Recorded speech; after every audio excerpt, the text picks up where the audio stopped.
Every Wednesday, I would pass out in the bathtub. For months, I thought it was normal, just part of the process of having a baby, until my sister discovered the dark truth my husband was hiding. Good afternoon, my dears. My name is Eleanor.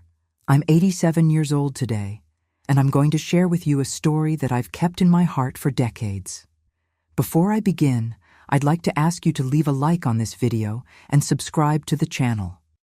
I'd also love to know in the comments where you're watching from, which city, which state you're following the story of this grandma who lived to tell the tale. Let's go back to 1963. I was just 25 years old, with long black hair, skin without wrinkles, and a dream in my heart: to start a family. We lived in Millbrook, a small town where everybody knew everybody. Back then, marrying young was normal. Girls my age already had 2 or 3 children. And I had just married Theodore. Theodore. When I think about him today, I feel a mix of pain and relief for having escaped. But back then, he was considered the best catch in town. He worked at the only bank in town and wore a suit every day. His shoes shined so brightly you could see your reflection. My father had passed away recently, leaving me the house where I grew up. A simple wooden house with a backyard full of cherry trees and a porch where I would sit every afternoon to watch the sunset. In the first months of marriage, everything seemed like a dream. Theodore was attentive. He'd bring small gifts when he returned from work. He'd tell stories from the bank that made me laugh.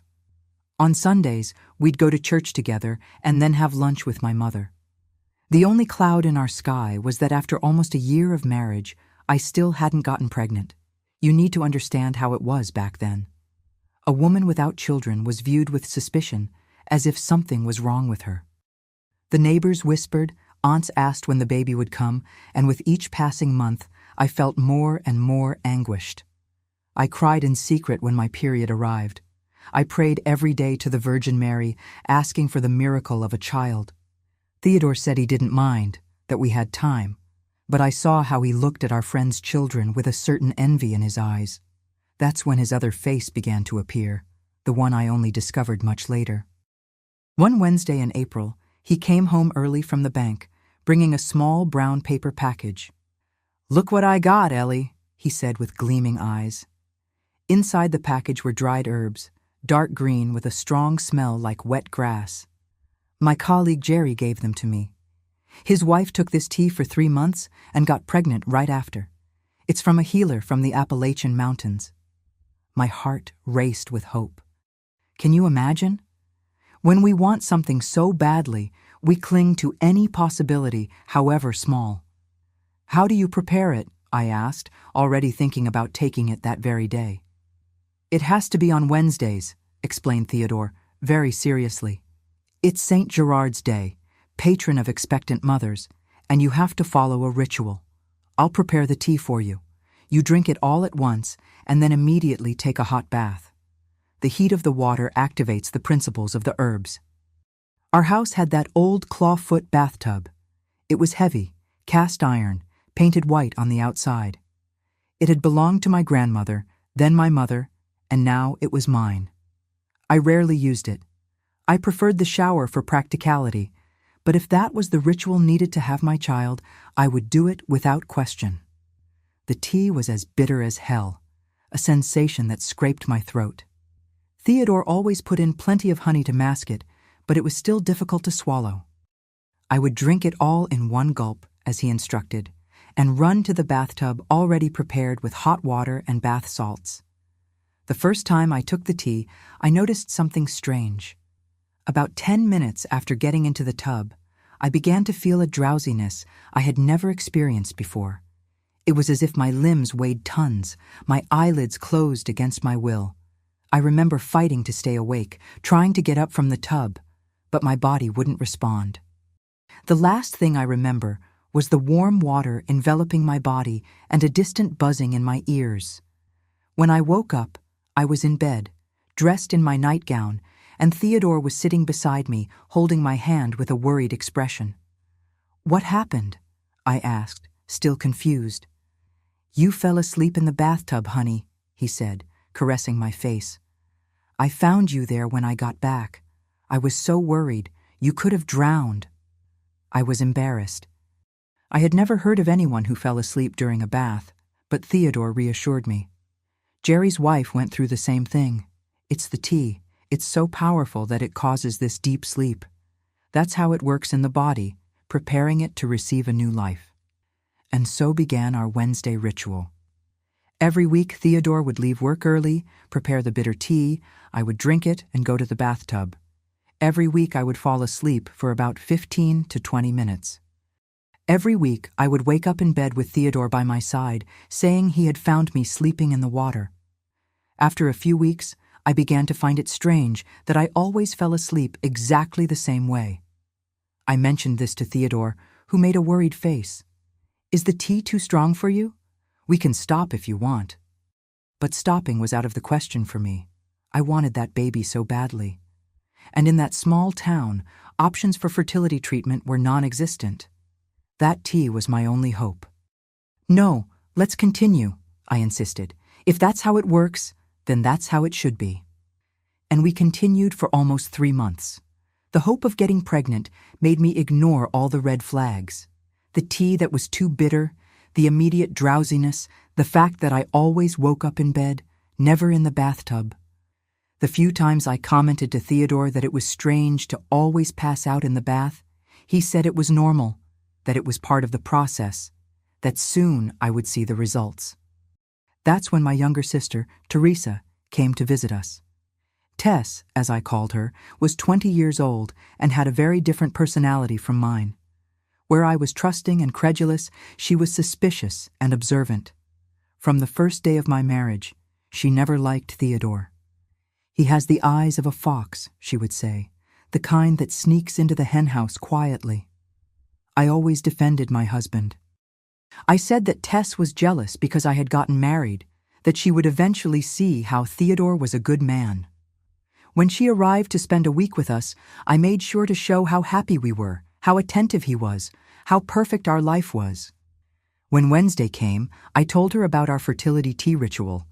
I expected her to be impressed by Theodore's dedication, by how much he wanted a child just as much as I did. Instead, she furrowed her brow and asked, "Why only on Wednesdays? And why do you always sleep in the bathtub? That doesn't seem normal, Eleanor." "It's St. Gerard's Day," I explained, repeating what Theodore always said. "And the sleep is because of the herbs. They're very strong." Tess didn't seem convinced, but she didn't insist. That afternoon, after lunch, Theodore prepared the tea as usual. As I was drinking it, Tess announced she was going to the market to buy fresh fruit for dessert. "Won't you wait to see me come out of the bathtub?" I joked. "I might need someone to wake me up today." "I'll be back soon," she said, grabbing her purse. "I won't be more than half an hour." I finished my tea and went to the bathroom, where the bathtub was already filled with hot, perfumed water. I sank in with pleasure, feeling the heat relaxing my muscles. As always, after a few minutes, I began to feel that familiar drowsiness. I tried to fight against it, tried to stay awake to see what happened, but it was impossible. It was as if someone had put weights on my eyelids. The last thing I remember was the sound of water rippling around my body. What happened next? I only found out later from Teresa's mouth, and it was something that changed the course of my life forever. Well, as I was saying, on that Wednesday in June of 1963, Teresa didn't go to the market as she had said. It was a trick, a ruse that only my clever little sister could think of. After announcing she was leaving, she went around the house and came back in through the back door without making a noise. She went straight to our bedroom and hid in the large oak wardrobe in the corner. It was a huge wardrobe, one of those antiques that girls received as part of their trousseau. It had been my mother's, and then came to me.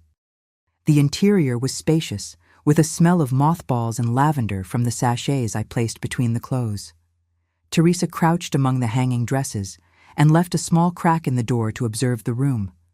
According to what she told me later, she stayed there breathing as silently as possible for almost 10 minutes. Then she heard footsteps in the hallway. It was Theodore, who should have been in the living room reading the newspaper while I took my bath. He entered the room stealthily, as quiet as a cat. First, he went to the bathroom door and put his ear to it. He knocked lightly and called out, "Eleanor, everything okay in there?" There was no response. I must have already been asleep in the bathtub. That's when his behavior changed completely. The gentle face he showed me gave way to a cold, calculating expression. He looked at his wristwatch as if timing something, and then he began. First, he went to the dresser where I kept my jewelry. He opened every drawer, rummaged through every corner, then lifted the mattress of the bed, checking if there was anything hidden there. He took all the books from the small bookshelf, leafing through them page by page. It was as if he was looking for something very specific. After searching the room for a few minutes, he went to the closet and started rummaging through my shoeboxes, my purses, even the pockets of my dresses. His expression grew increasingly frustrated. He tapped his foot nervously, ran his hand through his hair. "Where is it? Where the hell did she hide it?" he muttered to himself, not knowing that Teresa heard every word, observed every movement from inside the wardrobe. Then he did something she didn't expect. He knelt on the floor near the bed and began to poke at the wooden floorboards with a small knife he took from his pocket.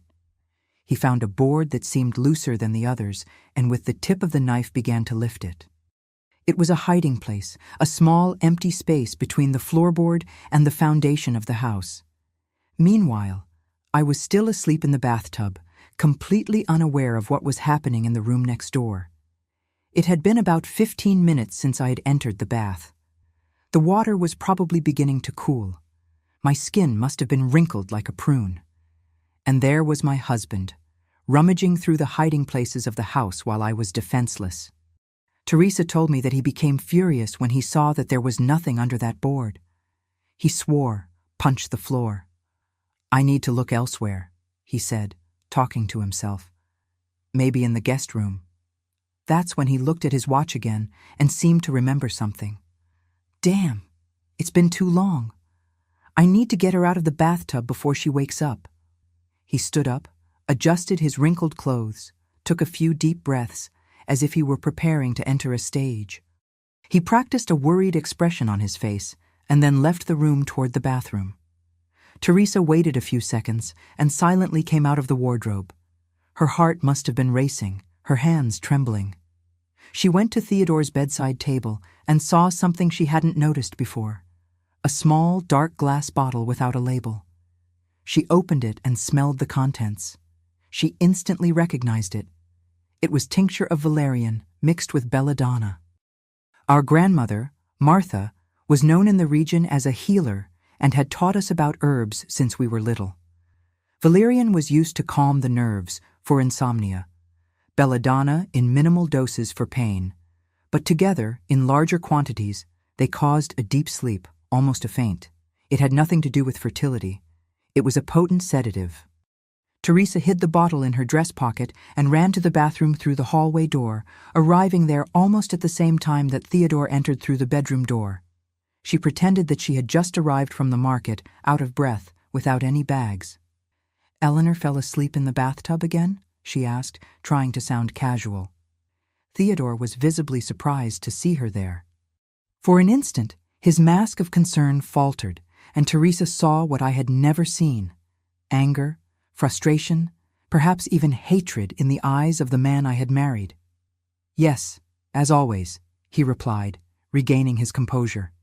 "I'm going to get her out now. It's dangerous to stay in the water so long." He pulled me out of the bathtub, wrapped me in a large towel, and carried me to the bed like a dedicated husband, concerned about his wife's health. Teresa pretended to help, bringing my nightgown, pretending to know nothing. Gradually, I began to wake up, confused as I always was. "What happened?" I asked with a slurred voice. "You fell asleep in the bathtub again, my love," said Theodore, caressing my face. "Lucky I got there in time." I looked at Teresa, who was standing at the foot of the bed with a strange expression that I couldn't decipher at the time. "I thought you went to the market." "I did, but I came back quickly." "I forgot the list at home," she improvised. Theodore announced he was going to the pharmacy to get a tonic for me. He said I looked pale. As soon as he left, Teresa closed the bedroom door and sat next to me on the bed. Her face was so white that it seemed like she, not I, had suffered a fainting spell. "Eleanor, we need to talk," she said with a trembling voice. "Something very wrong is happening in this house." She took the bottle from her pocket and showed it to me. "Do you know what this is? It's what he puts in your tea. They're not herbs for fertility. It's a strong sedative with belladonna." At first, I couldn't believe it. Theodore, my husband, deliberately drugging me. It was too absurd. "You must be mistaken, Tess. Why would he do that?" That's when she told me everything she had seen from the wardrobe. How he had methodically searched for something, how desperate he seemed to find it. How he rummaged through drawers, poked at the floorboard, swore in frustration. "He's looking for something, Eleanor, something important that he thinks you've hidden." It was like a bolt of lightning that illuminated the dark night. Suddenly, everything made sense. The insistence on the tea only on Wednesdays, the fact that I always fell asleep in the bathtub, that I always woke up already in bed, never by myself in the bath. "The house documents," I murmured, feeling a shiver run down my spine. He must be looking for the property documents that Dad left me. My father had left me the house when he died, on the condition that it never be sold outside the family. It was a simple house, but the land was large and was in an area that was beginning to increase in value. A businessman from New York wanted to build a textile factory nearby and was buying all the properties he could. I kept the original documents in an old cookie tin, hidden in the false bottom of the sock drawer. Theodore must have already searched there because the drawer never stayed the way I left it.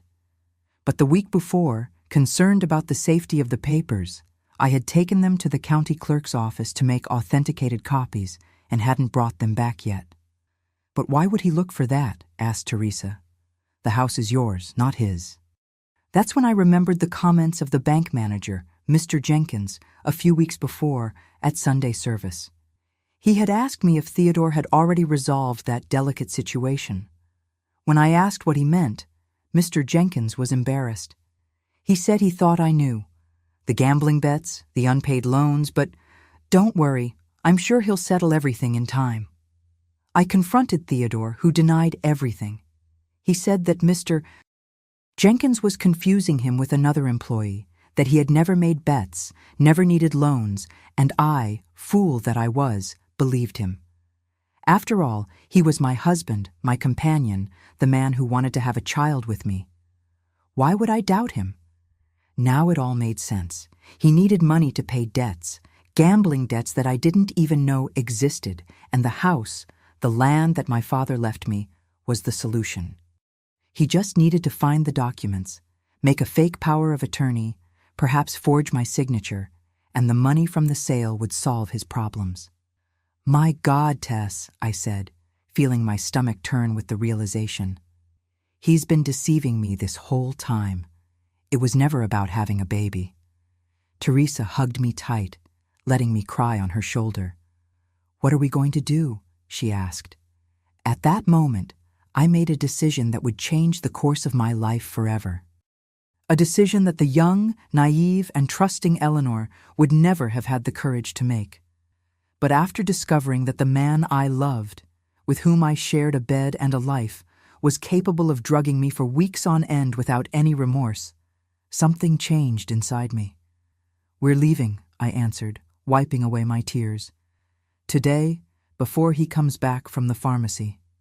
"Where to?" Teresa asked, already getting up, ready to act. "To the city. I'll use the money I saved from selling my sewing work. It's not much, but it's enough to make a new start. Will you come with me?" "Of course I will," my sister replied, squeezing my hand. "I won't leave you alone now." That's how, my dears, I had to open my eyes to the cruel reality of my marriage. That's how I discovered that not every gentle smile hides a good heart. That's how I learned that sometimes we need to sleep in order to finally wake up. That same Wednesday afternoon, while Theodore was at the pharmacy, Teresa and I acted quickly.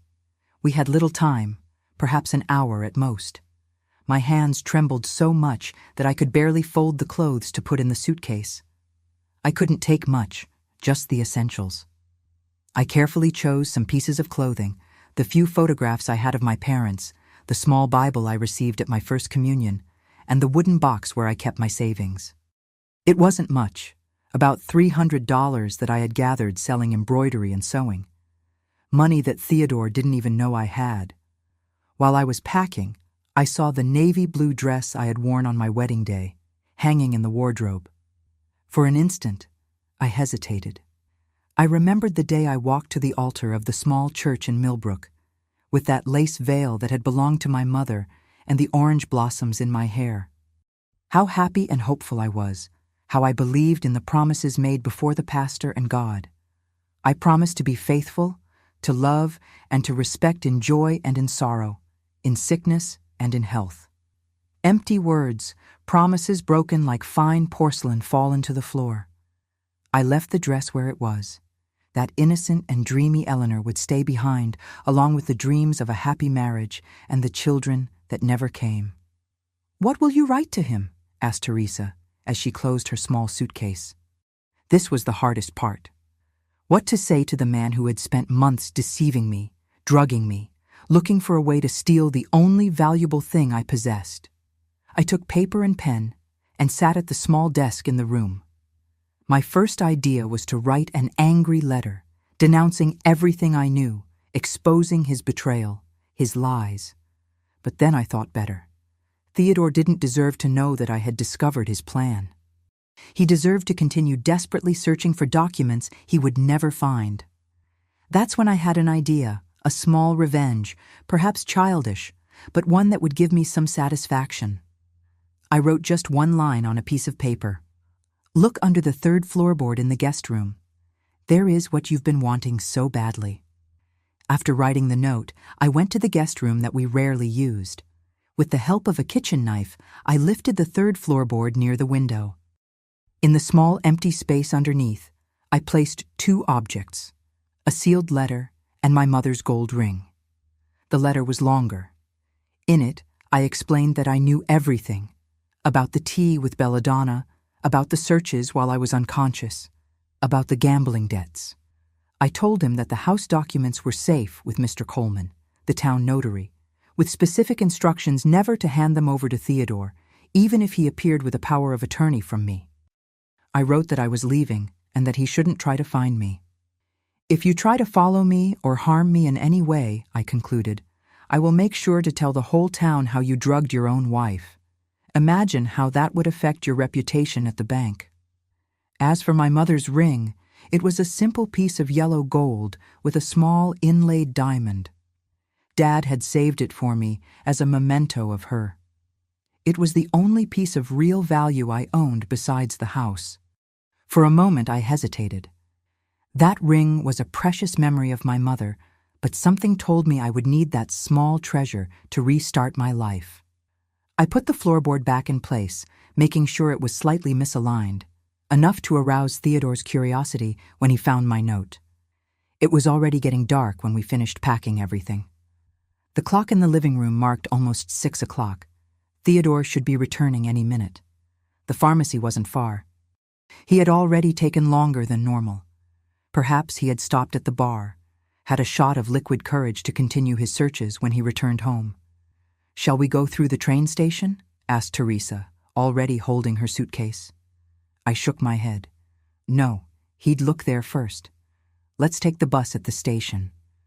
We left through the back of the house without looking back. We carried just one suitcase each, an entire life reduced to a few belongings that fit in our hands. The night air was fresh, with the smell of jasmine and wet earth. We walked quickly along the cobblestone streets, avoiding the busier areas. I didn't want to have to give explanations to any curious acquaintance. In a small town, news flies faster than hummingbirds. The Millbrook bus station was just a simple building with 2 boarding platforms. The next ride to the city left in 40 minutes. We bought 2 tickets with the money I had saved and sat in a remote corner of the waiting room, anxious, looking at the door every minute, fearing that Theodore might appear at any moment. Those were the longest 40 minutes of my life. My heart was beating so hard it seemed like it wanted to come out through my mouth. I held the handle of my suitcase so tightly that my knuckles were white. Each time the door of the station opened, I held my breath. Finally, it was time to board.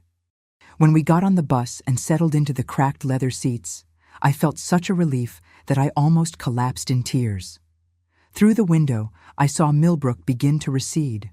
The central square with its bandstand, the church where I got married, the houses with colorful facades. That little town that I knew like the back of my hand, where I was born, grew up and got married, now became just a landscape that diminished on the horizon. I had no idea what I would do when we reached the city. I didn't know anyone there, didn't have a guaranteed job, didn't even know where we would spend the first night. But I had Teresa by my side, my younger sister, who risked everything to save me. And I had the determination of a woman who woke up from a long dream to discover that reality, however harsh, was preferable to the sweet lie in which she was living. The bus bounced on the dirt road, raising red dust that shone in the last ray of sunlight of the day.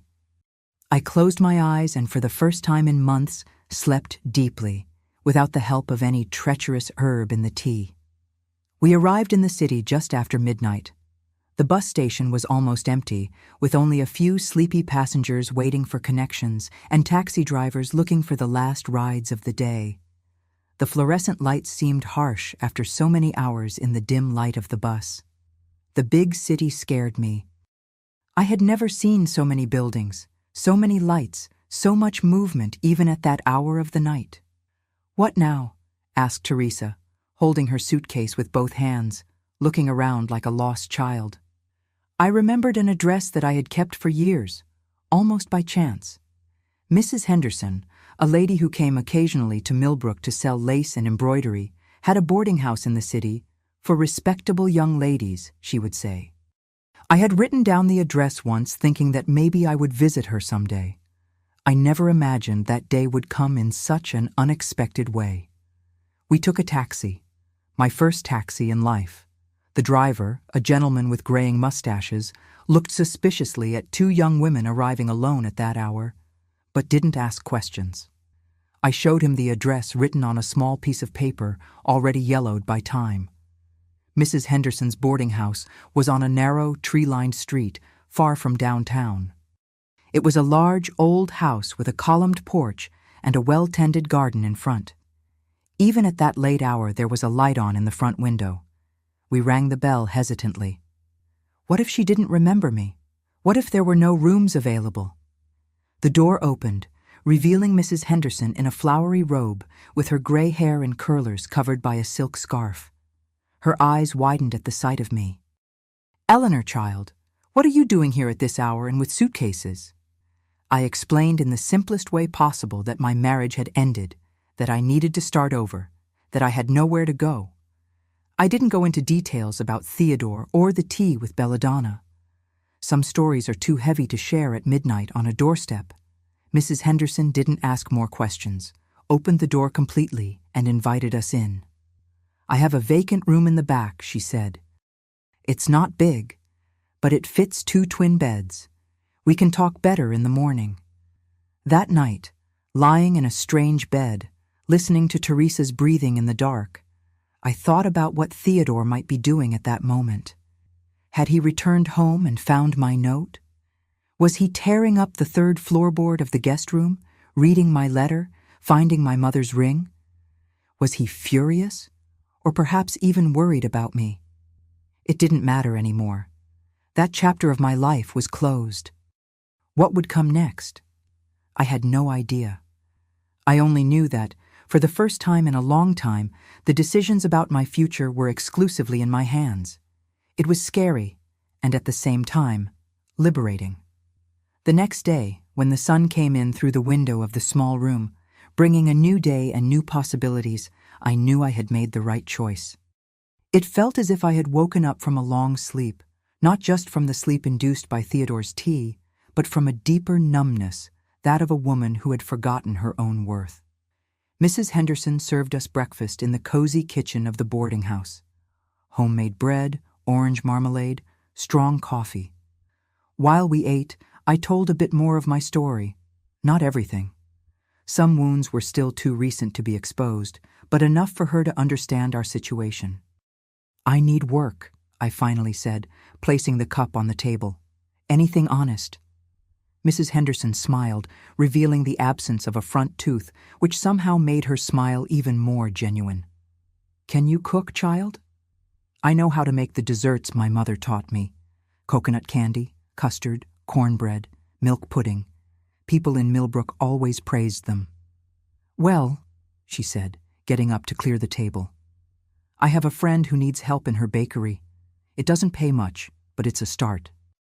And you can stay here at the boarding house for now, in the back room. We'll settle the rent later." And that's how, my dears, I began my new life. From a wife drugged by a deceitful husband, I became a bakery assistant in the city. The hands that once embroidered layettes for the baby that never came now kneaded sponge cake batter and beat egg whites for meringues. The first months were difficult. I would wake up in the middle of the night, disoriented, not recognizing where I was. I had nightmares about Theodore finding me, dragging me back to Millbrook. I cried hidden in the bakery bathroom when the longing for my home, my parents, the life I knew squeezed my heart. But gradually, day by day, cup of sugar by cup of sugar, I built a new Eleanor, a woman who didn't need a man to define who she was, a woman who had survived betrayal and emerged stronger, a woman who made the best custards in the city. When I arrived in the city in 1963, working as an assistant at Mrs. Henderson's friend's bakery, I would never have imagined that would be the beginning of such a sweet journey. The bakery was called Grandma's Delights. Ironically, the owner, Mrs. Parker, had no grandchildren, but thought the name gave a cozy feel to the place. It was a small shop, squeezed between a barber shop and a fabric store, with just 4 small round marble tables and iron chairs. But what it lacked in space, it made up for in aroma and flavor. The smell of vanilla, cinnamon, and caramelizing sugar invaded the sidewalk and attracted customers like a spell. In the first months, my function was basically to wash dishes, clean the floor, and occasionally help beat dough. Mrs. Parker was rigorous, one of those who sifted flour 3 times before adding it to the recipe. "Baking is science, child," she would say, adjusting her glasses on the tip of her nose. 1 gram more of baking powder and the cake becomes a crater. I observed everything with attention, absorbing every detail like a sponge. Sometimes, when Mrs. Parker was distracted, I would experiment with adding a different touch to the recipes, an extra pinch of cinnamon in the apple cake, a bit of lemon zest in the vanilla icing, small adjustments that, to my surprise, she ended up noticing. "Who messed with the pudding mixture?" she asked one day, furrowing her brow as she tasted the dessert still hot. I confessed, trembling, expecting a scolding. Instead, she looked at me over her glasses and said, "It's better this way. What did you put in?" "A little bit of almond extract, Mrs. Parker. My mother always used it." After that day, she began to let me experiment more, create variations of traditional recipes. She discovered that I had a gift for harmonizing flavors, for knowing exactly how long to leave the caramel on the fire before it turned into burnt sugar, for feeling when the sponge cake batter was at the right point just by the smell. Teresa also got a job as a clerk in a pharmacy near the boarding house. We shared the small back room in Mrs. Henderson's house, saving every possible penny. At night, after work, I would spend hours drawing in an old notebook ideas for new desserts, dreaming of the day when I could have my own business.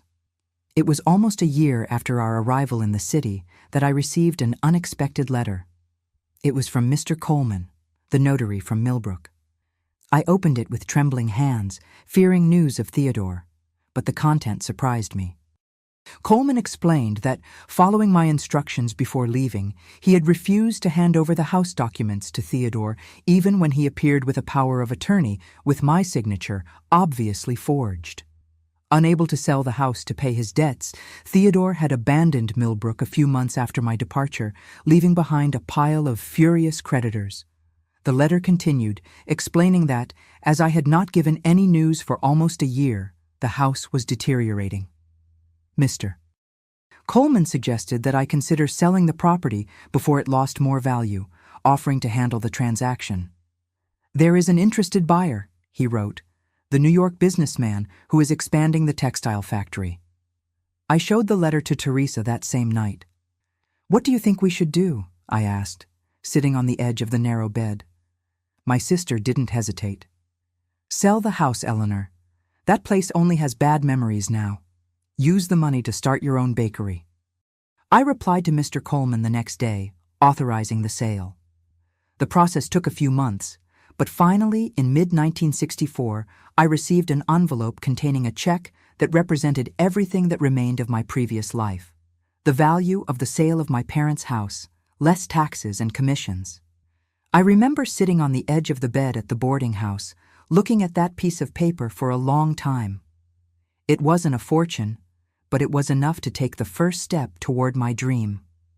That same week, I found a small property to rent 2 blocks from the main square. It was a tiny space that previously housed a shoe repair shop. It had a dusty storefront facing the street, a wooden counter with marks of use, and a wood-fired oven in the back that miraculously still worked. When I told Mrs. Parker that I intended to open my own business, I thought she would be upset about losing an employee. Instead, she held my hands in hers, already marked by time and work, and said, "It was about time, child. You were born to have your own place." And so, Sweet Memories was born.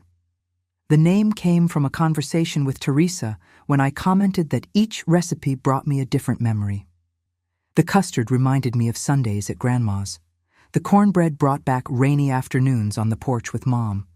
The milk pudding was Dad's favorite dessert. "They're sweets made of good memories," said Teresa. And so the name naturally emerged, like the scent of vanilla that spreads through the kitchen.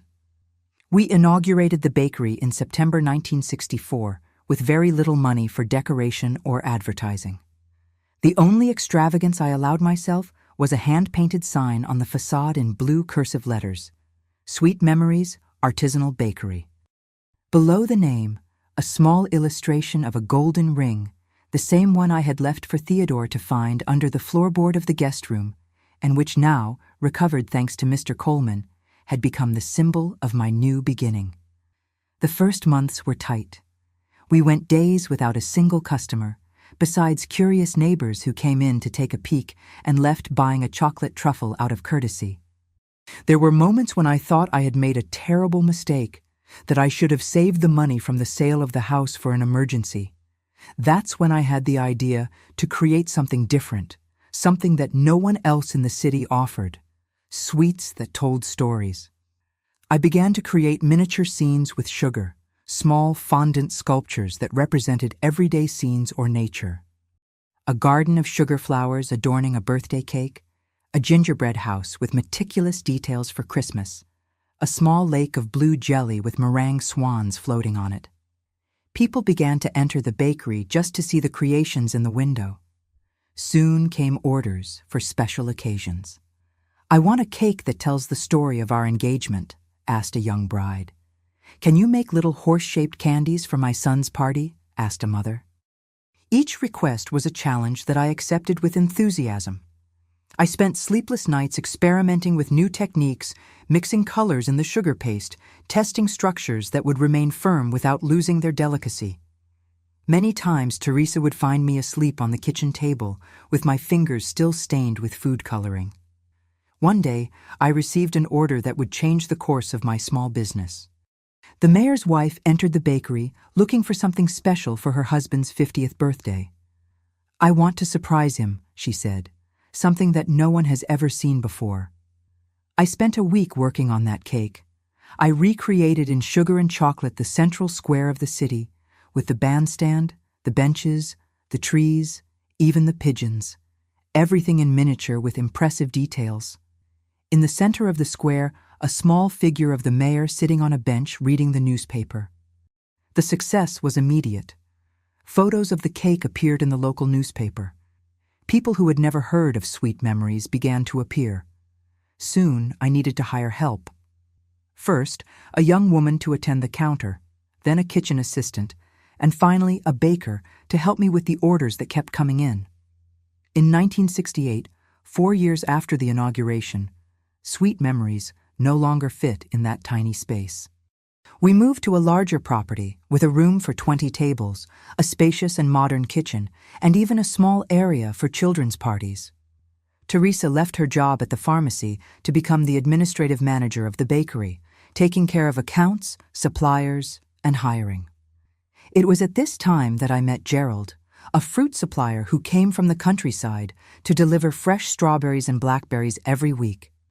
He was a quiet man, of few words, with gentle eyes and calloused hands from someone who knew the hard work of the land. We started a calm friendship based on mutual respect and admiration for each other's work. Unlike Theodore, Gerald never tried to impress me with grand gestures or promises. He was simply there, as reliable as the sunrise, bringing the freshest fruit he could find because he knew I accepted only the best for my desserts. Our first date outside the bakery was for coffee on a Sunday afternoon. We talked about our childhoods, our families, our dreams. I told him fragments of my story with Theodore. Not everything, as some wounds were still sensitive, but enough for him to understand why I was so cautious. "You built something beautiful out of pain," he said, looking at the bakery across the street. "That says a lot about who you are, Ellie." Our relationship grew slowly, like a plant that needs time to establish roots before flowering. There were no hasty promises of eternal love, no dramatic vows in the moonlight, just the growing certainty, day by day, that we had found in each other something precious and true. In 1970, we married in a simple ceremony in the garden of the house we bought together on the outskirts of the city. I was 32 years old, considered a late bride by the standards of the time, and had the wisdom of someone who learned the hard way the difference between appearance and essence. This time I didn't wear a white dress or a lace veil. I chose a light blue ensemble, simple and elegant. In place of the traditional wedding cake, we created together a dessert table that told our story. Miniature fruits in marzipan, representing Gerald's orchard, small confectionery utensils made of sugar paste, and in the center, a perfect replica of our new house with windows of crystallized sugar that shimmered in the sun. In the following years, God blessed us with 4 children, 2 girls and 2 boys, who grew up between the aroma of vanilla from the bakery and the smell of damp earth from the orchard. I taught them the value of honest work, the importance of family, and mainly the art of transforming difficult moments into something sweet. Sweet Memories continued to grow. By 1980, we had 3 branches in the city and supplied desserts to the best hotels and restaurants in the region. The ring symbol in our logo became synonymous with quality and creativity. Our wedding cakes were booked months in advance, and we had customers who traveled from other cities just to taste our specialties. More important than commercial success, however, was the family we built, a family based on respect, trust, and true love. Not that fairy tale love, but real love that strengthens in difficulties and proves itself in the small kindnesses of everyday life. And so, my dears, from a woman drugged by her own husband every Wednesday, I became the founder of a successful chain of bakeries and matriarch of a united and loving family. Life has these turns, doesn't it? It was the year 1983. I was already 45 years old, had 4 teenage children, and Sweet Memories was at the height of its success. That autumn morning, I was at the main bakery, supervising the preparations for the wedding of the governor's daughter, an event that would definitively put our brand on the map of high society. The kitchen was pure agitation. 20 pastry chefs worked simultaneously, creating sugar flowers, modeling marzipan figures, seasoning doughs, caramelizing fruits. The aroma was a symphony of vanilla, chocolate, cinnamon, and caramelized sugar. I walked between the counters, tasting, adjusting, guiding, the conductor of that flavor orchestra. That's when Margaret, our oldest attendant, hurriedly entered the kitchen. "Mrs. Eleanor, there's a gentleman outside who wants to speak with you. He wouldn't give his name, but insists it's important." Unscheduled visitors weren't uncommon.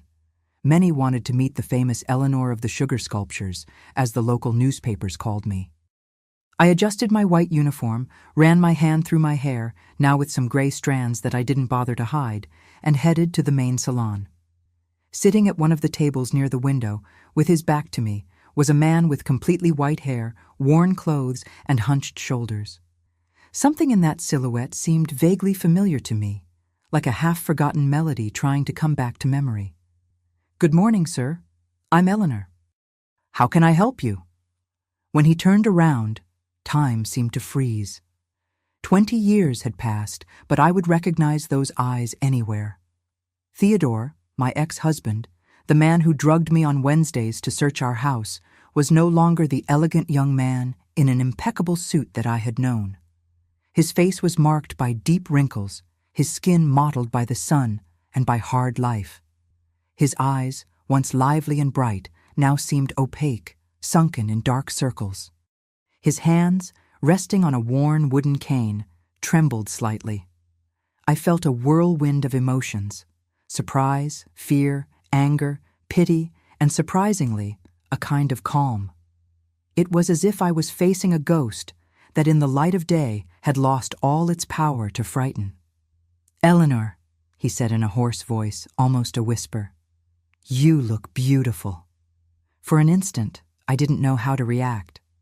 Part of me wanted to call security and have him thrown out of my bakery. Another part wanted to understand what he could want after so many years. "What are you doing here, Theodore?" I asked, keeping my voice firm without sitting down. "I've come to ask for your forgiveness," he replied, lowering his gaze to his trembling hands. "I know I don't deserve it, but I needed to try before it's too late." I noticed then how fragile, how sick he looked. It wasn't just age. There was something else. A paleness. A thinness that spoke of illness. "Are you sick?" I asked, finally sitting down in the chair across from him. He nodded. "Cancer. The doctors say I have a few months. Before I go, I needed to find you, to clear my conscience, if that's even possible." I remained silent for a few moments, observing the man in front of me. He no longer posed any threat to me. He was just a sick old man, carrying the weight of his past choices. "How did you find me?" I finally asked. "It wasn't difficult. Your name is in the newspapers. The Queen of Desserts, they call you." He tried to smile, but the result was a sad grimace. "I'm proud of what you've built, Eleanor. I always knew you were special. Don't try to flatter me now, Theodore. It's too late for that." He nodded, accepting my harshness as just punishment. "You're right. I have no right to say that. I don't even have the right to be here, but I needed you to know. I never forgave myself for what I did. Each day of these 20 years has been a reminder of my mistake, my cowardice, my greed." I asked Margaret to bring us coffee. While we waited, Theodore told me what happened after I fled with Teresa, how he found my note and ran to the guest room, tearing up the floorboard with such violence that he tore his nails until they bled. How he read my letter, found my mother's ring, and realized that he had lost everything. Not just the chance to pay his debts, but something much more valuable, the love of a good woman. His creditors cornered him. He lost his job at the bank. He had to flee Millbrook in the middle of the night, leaving behind even his expensive clothes and shiny shoes. In the following years, he lived from odd jobs, slept in shelters, reached the rock bottom that he had dug with his own hands. "I tried to look for you several times," he confessed. "Not to bring you back or harm you, just to ask for forgiveness, but I never had enough courage." The coffee arrived, served in our fine porcelain cups with the golden ring logo. I saw Theodore's eyes linger on the symbol, recognizing it. "Your mother's ring," he murmured. "You transformed it into something beautiful, I see." "I transformed many things into something beautiful, Theodore, including the pain you caused me." We remained silent for a few moments, the past hovering between us like a mist that gradually dissipated. Finally, I asked, "What exactly do you want from me?" "Your forgiveness," he answered simply. I know I have no right to ask. I know that what I did was unforgivable. Drugging my own wife, searching the house looking for documents, lying about wanting a child. His voice faltered. I was a monster, Eleanor, and I paid for it every day of these 20 years. But before I depart, I needed to look into your eyes and say, I'm sorry. I looked at him for a long time, the man I once loved, who once betrayed me in the cruelest way, the man who inadvertently pushed me toward a life I would never have imagined for myself. You know I have a family now? 4 children, a wonderful husband, a successful chain of bakeries. He nodded, a sad smile on his lips. I know. I read about you in the newspapers. I saw photos of your family. Your children are beautiful. I'm happy, Theodore, happier than I ever dreamed of being when I was your wife. I'm glad for you, truly, he said, and I realized he was sincere. At that moment, something strange happened inside me. The anger I had harbored for so many years, that anger that no longer burned as before, but was still there, like embers under ashes, began to dissipate. Not because he deserved my forgiveness, but because I deserve the peace that comes from letting go of a heavy burden.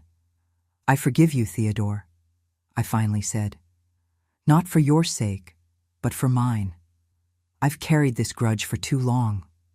I saw tears form in his eyes, tears that he tried to hide by lowering his head. Thank you, he murmured. You were always better than I deserved. What will you do now? Do you have somewhere to stay?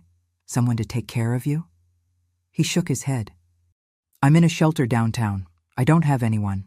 But don't worry about me. I've already caused enough trouble in your life. That sick and lonely man was no longer the villain of my story. He was just a human being facing his last days, reaping what he had sown. Wait here, I said, getting up. I went to my office and grabbed my checkbook. I returned to the salon and wrote a check with an amount sufficient for him to rent a decent room and pay for basic medical care for a few months. I can't accept this, he said when he saw the amount. It's not a gift, Theodore. Consider it a final settlement. You were looking so hard for money back then. Now I'm giving you some. Ironic, isn't it? He took the check with trembling hands, folding it carefully before putting it in the worn pocket of his jacket. There's something else I want to show you, I said, standing up. Come with me. I took him to the kitchen, where the wedding cake for the governor's daughter was almost ready.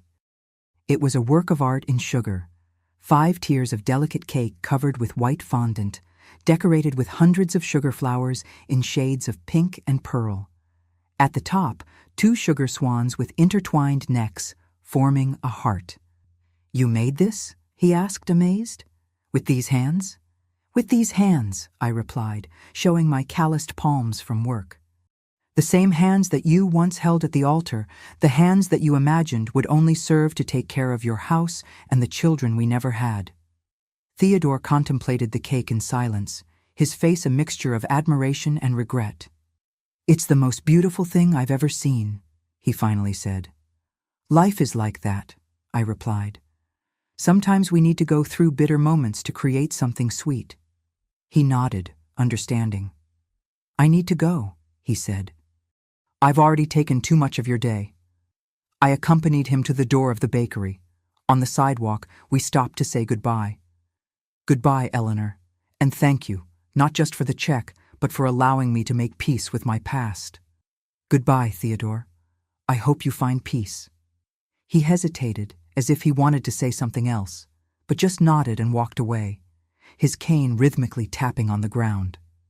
I watched his silhouette move away, his shoulders hunched, his slow walk. The man I once so feared, now reduced to a shadow of what he had been. I found out 6 months later, through a small obituary in the newspaper, that Theodore had passed away. The announcement simply said that he departed in peace and that he left no relatives. I said a silent prayer for his soul, thanking God for having freed me from the cycle of hurt and resentment. This encounter, my dears, was one of the most important moments of my life. Not because I needed Theodore's forgiveness, I had moved on long before, but because it allowed me to close a cycle, to free myself from the last ties that still bound me to the past. The years passed, my children grew up, graduated, got married, and then came the grandchildren, 9 in all, each one sweeter than the other. Gerald and I grew old together side by side, sharing the joy of seeing our hard work and our love flourish in a united and prosperous family. In 1990, at 52 years old, I passed the daily administration of the Sweet Memories chain to my eldest daughter, Janine, who inherited my talent for baking and my instinct for business. I continued to create new recipes and supervise the most important cakes, but with less pressure, more time to enjoy the grandchildren and the company of my Gerald. Today, at 87, I look back and see a life that wasn't perfect, but was authentic and full. A life that taught me that we can transform any experience, even the bitterest, into something sweet and nourishing for the soul. I learned that forgiving doesn't mean forgetting or minimizing the harm done to us. It means freeing ourselves from the chains of resentment that bind us to the past and prevent us from fully living the present. I learned that our strength doesn't come from the absence of problems, but from the ability to transform them into steps for our growth. I learned that true love isn't the one from sugary romances, but the one built day by day in small kindnesses, in mutual respect, in unwavering trust. I learned that sometimes we need to faint to finally wake up to life. Whether it's a literal fainting, like the ones I suffered in that old bathtub, or a metaphorical awakening to our own strength and worth. And now, my dears, I come to the end of this story. If you followed it from the beginning, I hope you found not just entertainment, but also inspiration and perhaps a little strength to face your own challenges. Every Wednesday, I would pass out in the bath, but each fall made me stronger. Each betrayal taught me to trust in my own worth. Each obstacle transformed into opportunity. And that's what I wish for each of you, that you transform your pains into strength, your challenges into achievements, your bitter moments into something sweet and nourishing for the soul. Thank you for accompanying me on this journey of memories. If this video touched your heart, don't forget to leave your like, share it with someone who needs to hear this message, and subscribe to the channel. In the comments, tell me which lesson from this story you take for your life. With much love.